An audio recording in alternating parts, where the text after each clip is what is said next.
I actually like to not think of 529 as an educational savings, even though that was the intent of the law.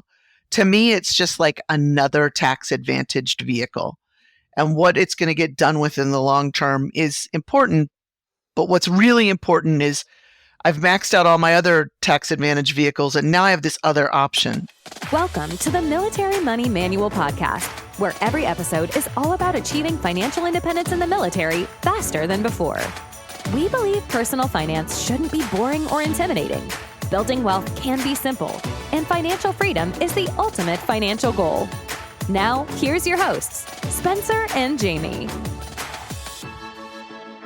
Hey, podcast listeners, Spencer Reese here from MilitaryMoneyManual.com. Today, the podcast, again, we have Kate Horrell from KateHorrell.com. That's KateHorrell.com. Kate is an accredited financial counselor, a chartered financial consultant, and a military qualified financial planner. She's a great all-around person. She's a friend of the podcast. We've had her on the show a couple times before, and we're really excited to have her back on. She's an expert in all things military spouse, military personal finance, military investing, and she's got a great tool on her website, the Your Military Family's Confidently Prepared Life Binder, which I purchased myself. It's an excellent tool to use for organizing your financial life, especially during PCS season, and I highly recommend you check it out, KateHorrell.com. Welcome back to the Military Money Manual Podcast. Today, we're going to be talking about college savings for the military kids. We're going to talk about GI Bill 529. What is it and should I have one? And also, what's this yellow ribbon program I've heard about and how it might be beneficial for my family? So to start out, I'm going to share a little bit about my situation as a fictional example of how Kate can help us explain and understand our military benefits. So Kate, let's say I'm about 36 years old. I've been in the military about 15 years. I have kids that are about 12, 8, and 4. I have 529s open for them. The oldest one has about 40,000 in it, and the younger two are closer to 30,000 each. I have the GI Bill, and I transferred it to my spouse, and I've served the ADSC for transferring it to someone. I think it's actually half my spouse, half my first kid, maybe something like that. But I still have about 6 years to retirement. So any initial thoughts on, am I doing okay? Am I going to survive? I have all sorts of thoughts.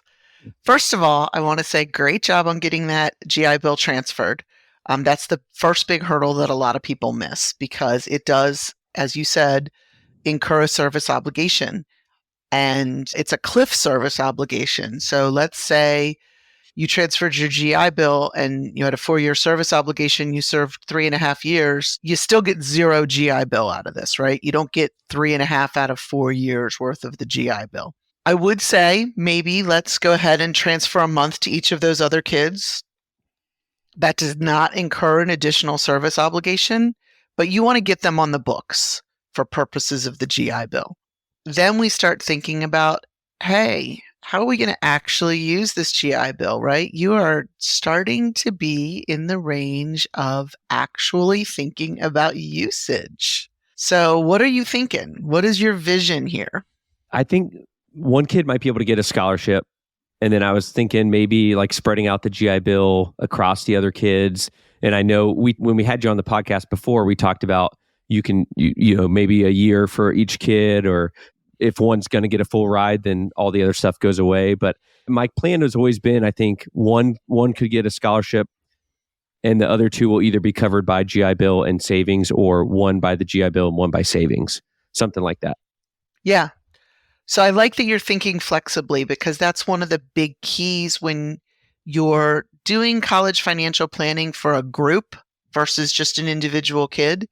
And I encourage people to think about college financial planning sort of as a group effort, because every student is bringing different pieces of pie to, it's like kind of like a potluck.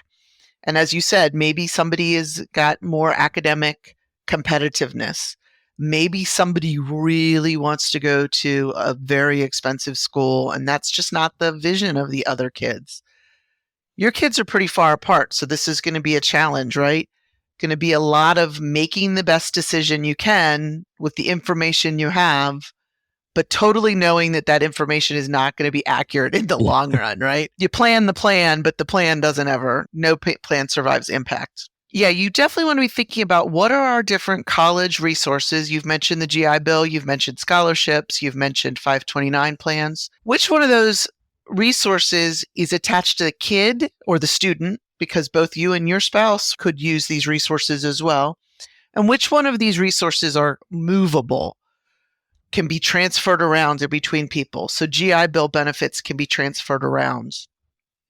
529 money can be transferred around. Scholarships from a college are tied to that individual student. So that's certainly part of the planning. You want to maximize the use of any benefit that is specific to that student. You really want to make the most of that first. Where this gets really interesting, and someday we'll have to do a video about this because a whiteboard is the right way to do this, but is the post 9/11 GI Bill is always the last payer of tuition. And so let's just make up a number. Let's say tuition at your local state school is $30,000 a year, and the GI Bill is going to pay that whole $30,000 a year, but the student gets a $25,000 scholarship. In most cases, that scholarship is going to be tied to tuition, and now the GI Bill is only paying $5,000. Well, is that the best use of your GI Bill benefits? Maybe it is. Maybe you have no other college expenses. Maybe it's an only child. Maybe they're kids from multiple marriages and the grandparents of one set of kids are planning on paying for everything, right?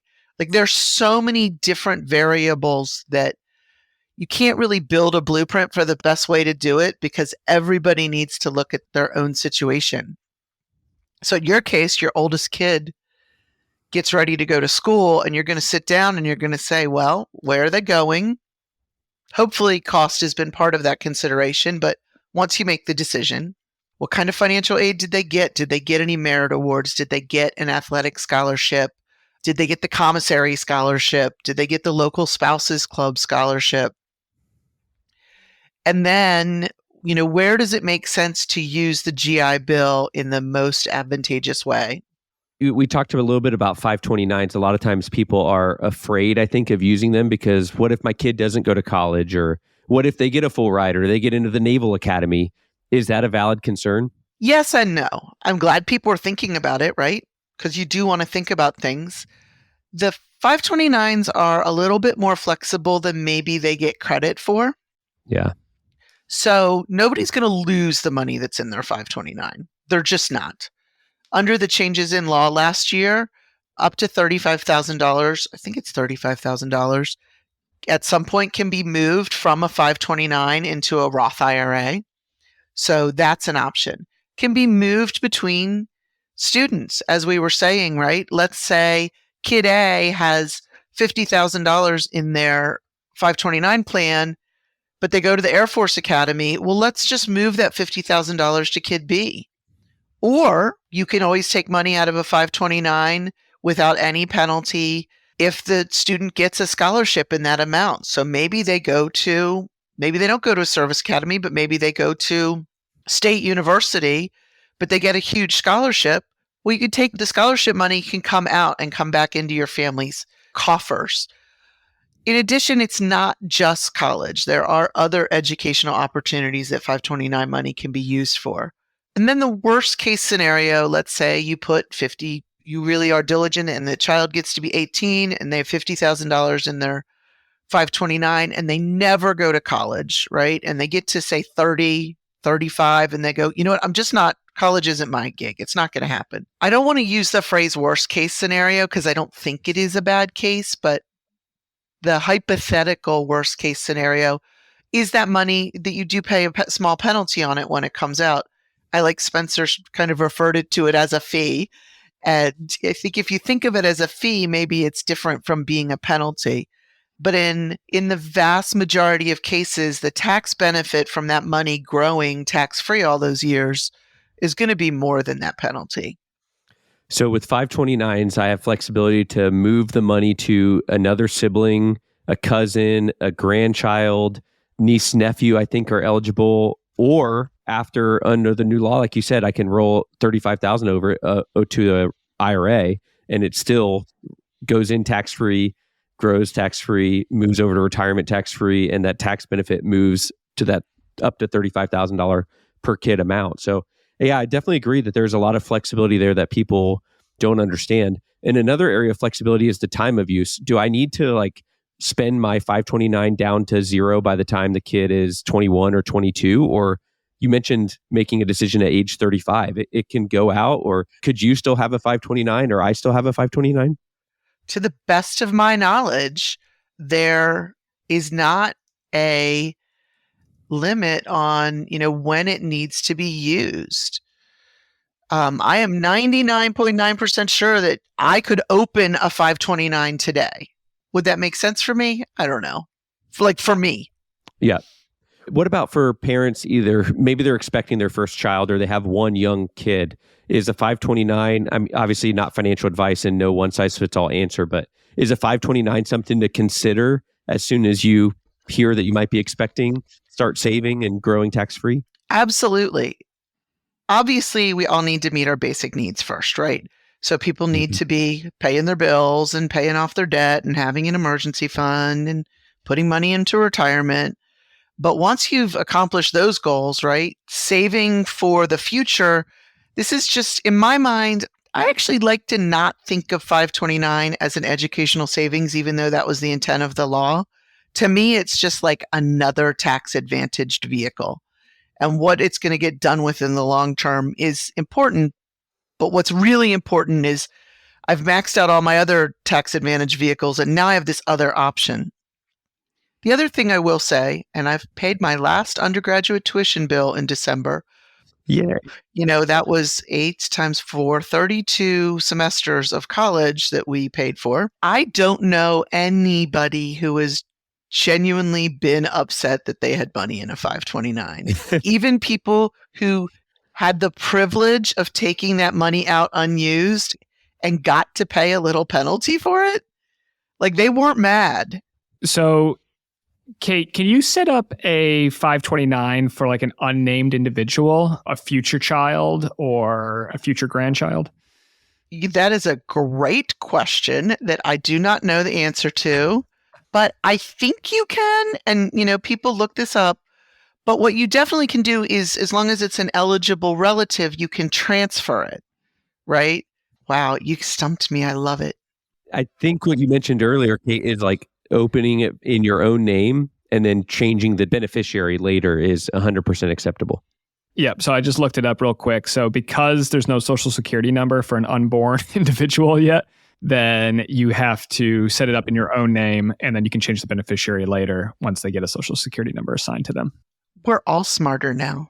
There we go. So right there, I think is like, if there's any potential that you'll be paying, like you said, if you've maxed out all of your tax deferred vehicles or tax advantage vehicles already, like your Roth IRA or your Roth TSP, your Roth 401k, maybe now's the time to think about, maybe I just want to open up a 529, put a little bit of money into there in my own name. And then one day I can, designate a beneficiary, and that can have some tax advantages down the road. And like you said, let's say you go 20, 30 years and you never get the opportunity to use it. Okay, then you pull the money out, you pay the 10% fee for the privilege of growing tax-free money, and you move on with your life. And for most people, if you're in the privileged position where you have excess cash flow that you can contribute to a 529, you're probably going to be okay. And to have the advantage of setting up this account and then to, access it years down the road, it's going to be okay if you have to pay a little bit of a penalty to access it. I do want to throw a few more thoughts out here. For those of us who, when our kids were little, were not maxing out our other accounts, still a 529 can be a great choice, right? We felt pretty strongly that we wanted our kids to go to college. And because we had 4 of them, the chances that someone was going to go to college was pretty high.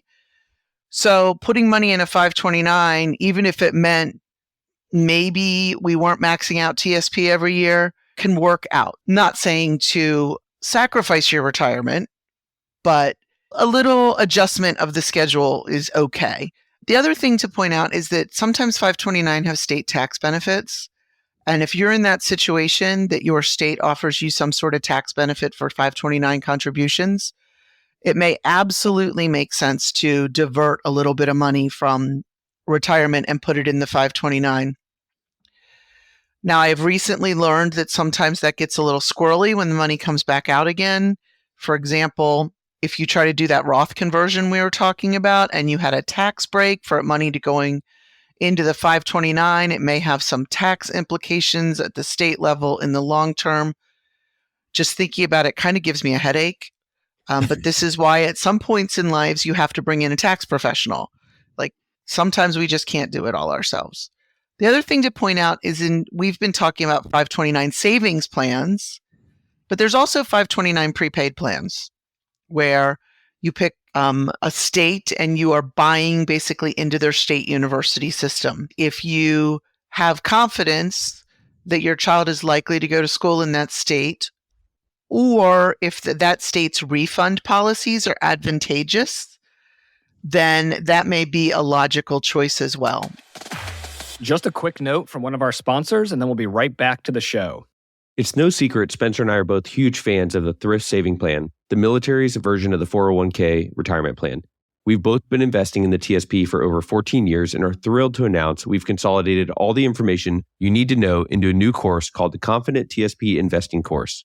That's right. The course is a comprehensive guide to navigating the TSP, breaking it down to easy, bite-sized chunks that lay out the basics of the thrift savings plan, the funds available, and the investing strategies so you can build wealth while you serve. We both know what it's like to be a beginner and to be overwhelmed with all the information that's out there about investing in the TSP. Head over to militarymoneymanual.com/TSP, Tango Sierra Papa, to find our simple breakdown of all you need to know. You get lifetime access, and we'll have a growing library of content. And one of my favorite parts about the course is that for every course we sell, we're going to be donating one to an E4 or below. Yeah, I love that feature of the course, Jamie. So if you're an officer, an NCO, a senior NCO out there, and you purchase a course, first of all, thank you. And also know that you're helping a fellow service member, a sailor, a soldier, a Marine, an airman, a guardian, a Coast Guardsman, E4 or below, take one step closer to their financial success.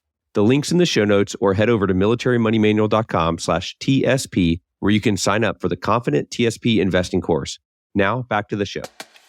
So, Kate, you mentioned a minute ago the state tax deduction. So one important note is I can get a 529 plan from any state in a lot of cases. Some states do have restrictions, but for example, my 529s are with Vanguard. I don't even know. I used to have like an Indiana 529, and you want to compare the fees and all and what your options are. You don't want to buy into a 529 that has limited options where you can't control the investments, or they're not good investments. But in general, most states, you can choose 529 for any state. It doesn't have to be the state that you're a legal resident of or where you think your child may go to college one day. And that doesn't also mean that you are locked into that state for use. If you are paying state taxes and you want to get a benefit from your state tax bill, just pay attention to their fee structure and their options before you sign up for something just to get a small, it could be a large, but to get a tax benefit at the state level. Yeah, that's definitely an excellent point, because a lot of people are overwhelmed, and especially as a military family, you may be wondering like, oh, dude, I don't even know where I'm allowed to open up a 529. And in most cases, the answer is almost anywhere. Yeah. And earlier we mentioned qualified education expenses. So I think part of the reason 529s get a bad rap is, one, there's been some recent changes in law in 2019 and 2022 about what qualifies for that.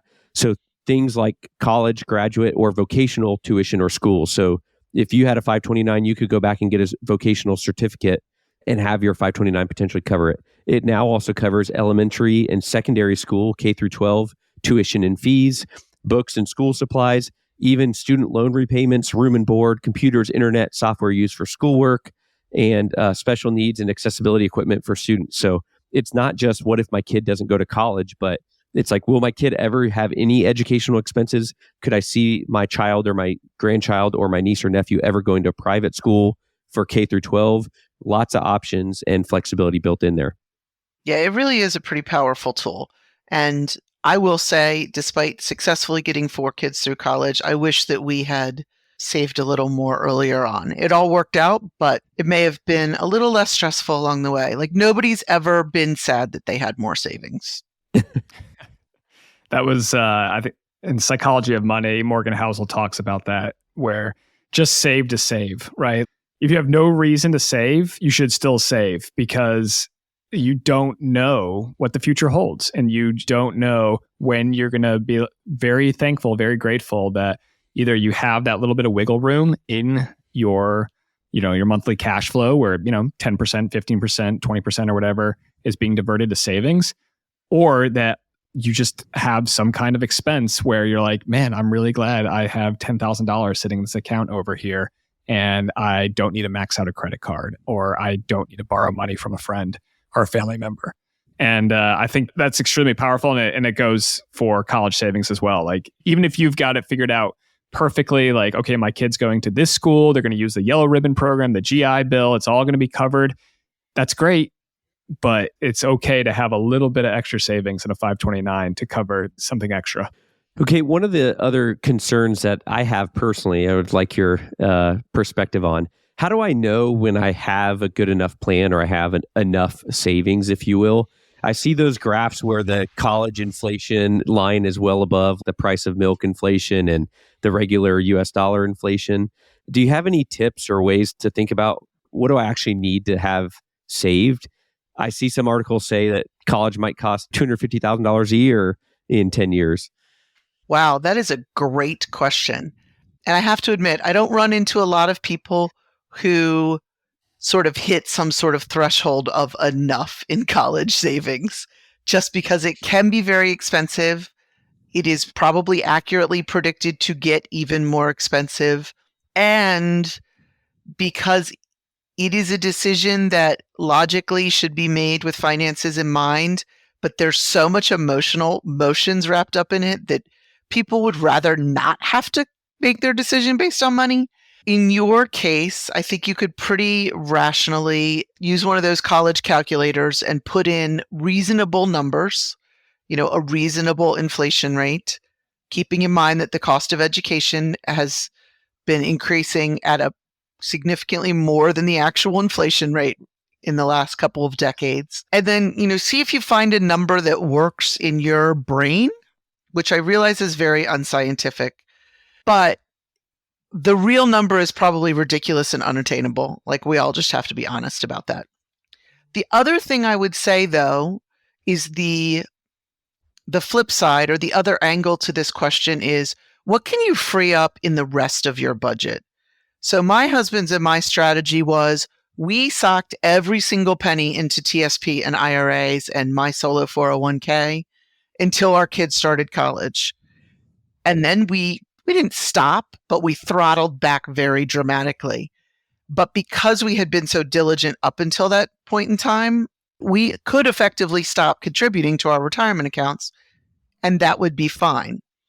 Some families want to try to pay off a mortgage before their first kid goes to school. Or maybe it's just pay off a car payment, right? But how can you look at the cost of college as part of the big picture? And does it make more sense to figure out how to fund college more cash flow by freeing up money in a different way? So I went totally off topic there. No, that's a really good point, because I was thinking about how for a lot of military families, I think their military retirement, if they stay in that long, and a potential reduction in salary if they choose to stop working full time, or maybe for a couple of years while they find their next long-term job, they don't know what their cash flow is going to be like after they leave the military. If that aligns with college, their cash flow could be hampered significantly. And I think that's an important consideration that you just brought up. Well, and that is the reality of how the timing works out, right? It's super common for either a family to have kids in college when the service member leaves the service, particularly if they make it to retirement, or to be, moving right into that stage of life. And there's pros and cons to that. The year that my husband retired, I actually did an appeal to each of the schools. And I just said, listen, my husband's income is going to be dropping. By the time you added in BAH and all that stuff, it was about half, right? Even after 30 years, it was about half. And I think they threw a couple $100. One of my kids had a couple $100 thrown at them, but maybe you arbitrage those years off to be years that are convenient for you. Okay, one of the other things I've heard about that we mentioned earlier in the episode, I've heard about this yellow ribbon program. How does that affect my calculus for future college options or what the cost may be one day? Yeah, the Yellow Ribbon program is brilliant and misunderstood. I'm actually working on a presentation right now. Shout out for the Military Money Conference in Denver in April, if anybody can come. Yeah. So I'm going to be talking about the Yellow Ribbon program, and I'm going to do about 40 minutes, and I'm not going to be able to do it justice. So we're going to keep it really short here, maybe. The first thing to say about the Yellow Ribbon program is it is an add-on to the post 9/11 GI Bill. And when I say an add-on, they go hand in hand, almost like imagine a bicycle that you put that kid's bike that hooks on the back of on, because you can't use the Yellow Ribbon program without the GI Bill. This is the first misconception that a lot of people have. They think, oh, well, my kid's a military kid, so they get the Yellow Ribbon program. They only get the Yellow Ribbon program when they're using the GI Bill. They are tandem to each other. But what the Yellow Ribbon program does is it allows a little bit higher payment rate for the GI Bill. So the post 9/11 GI Bill has an annual payment cap of how much the VA will pay to a school for tuition. This year, it's in the $27,000 range. The Yellow Ribbon program is, what's a good analogy? It's kind of like a coupon or an add-on. What happens basically is the school agrees to pay X amount of dollars towards the tuition over what the GI Bill has already paid. And then the VA matches that same amount. So super quick example, let's say tuition is $40,000 a year. And I said the GI Bill pays about $27,000 this year. So there's $13,000 left over. The school could choose to be a $5,000 Yellow Ribbon school. So they could kick in another $5,000. But then the VA would also kick in another $5,000. So you've got the $27,000 GI Bill payment and then a two-part $10,000, $5,000, $5,000 Yellow Ribbon payment. So now there's only $3,000 coming out of pocket. Yeah, absolutely. One important takeaway that it's only with the GI Bill. So the Yellow Ribbon program means nothing if I'm not pulling GI Bill benefits for that child in that school year. Is that accurate? Correct. In that semester. Yep. That is a key point. Another key thing to know about the Yellow Ribbon program is that the schools get to decide their participation rate. They get to decide both a dollar amount, and they also get to decide how many students they're going to offer it to each year. Many schools call it unlimited. So they'll offer it to an unlimited number of students up to the full amount of tuition. Those three pots of money, the GI Bill money, the school Yellow Ribbon, and the VA Yellow Ribbon will equal all of tuition and fees. So unlimited, unlimited. Other schools will offer a smaller amount, like that $5,000 in the example I gave, and maybe they'll only offer it to 5 or 10 students. This can get a little dicey if they're only offering it to 5 students, but there's 10 GI Bill students at that school. Not everyone's going to get the Yellow Ribbon program. Mm-hmm. If you get it, it doesn't guarantee you're going to get it the next year. And under the rules, they're not allowed to prioritize. They have to offer it first come, first serve. So this presents quite a planning challenge at schools that have limited slots. Yeah. So, Kate, Yellow Ribbon program, I think we need an entire follow-up episode about this after your Mill Money Con speech in April, which this episode will probably be out pretty close to that. But definitely look at Mill Money Con in the future if you miss it. And I think you can even do an online pass where you'll get all the videos recorded and sent to you afterwards for Mill Money Con. I just did a quick Google search of Yellow Ribbon program, va.gov. Right there, it explains it has a school locator. I looked at Florida because that's where I think we'll end up one day. And I see Nova Southeastern University, $8,500 per student per year, eligible for all students for undergraduate degree. And then I look at doctoral degrees, and the Law Center is only $2,000 for 5 students. And then graduate programs are others. And then some schools are 117 students with $2,000. So that va.gov Yellow Ribbon search tool seems to have a lot of helpful information as you narrow down your school search. But we'll definitely have a follow-up episode just on Yellow Ribbon. Yeah, I love helping people strategize this. This is one of my favorite parts about my job. So, Kate, if someone is super gung-ho, they're really excited about planning and about understanding what their options are for college, and especially if they're in the military, I heard that you're offering a coaching program for them? I am. This is the only one-on-one coaching I do, and I have a very few number of spots each year. Ideally, I will work with people at any point in time if I've got room in my calendar, but ideally we start about between April and June of the student's junior year. As they're narrowing down their choices of where they want to apply to college, I will help them figure out what the GI Bill will pay, what the Yellow Ribbon program looks like, what the in-state tuition situation might look like for that school, and how they treat military kids, depending on different variables. And then through the application process, if the student is highly motivated to apply for scholarships, I get them a curated list of military-specific scholarships that they may be eligible to apply for so that they don't have to search through the 4,000 military-related scholarships out there.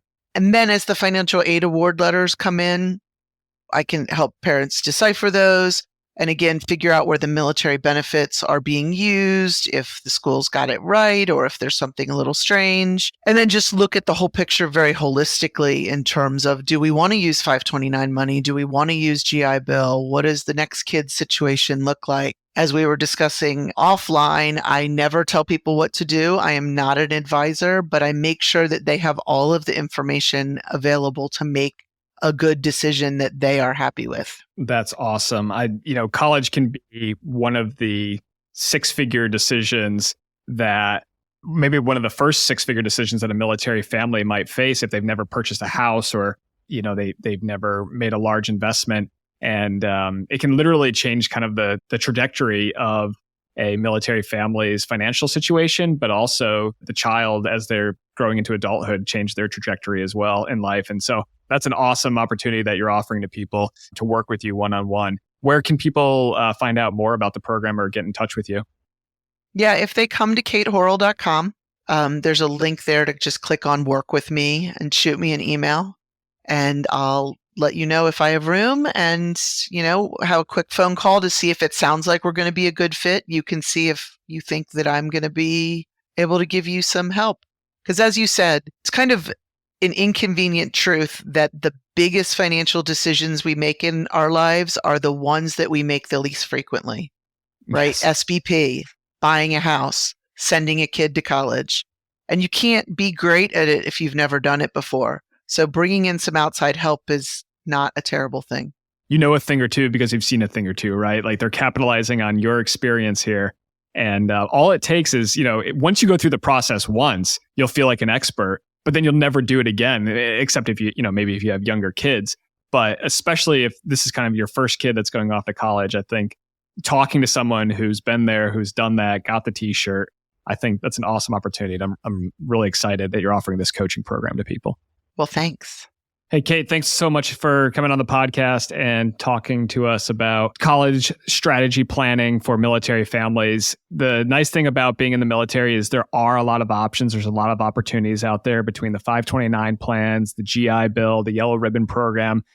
Even with a large family, even with 3, 4, even more kids, there's lots of opportunities out there for military families to capitalize on the opportunities that have been presented.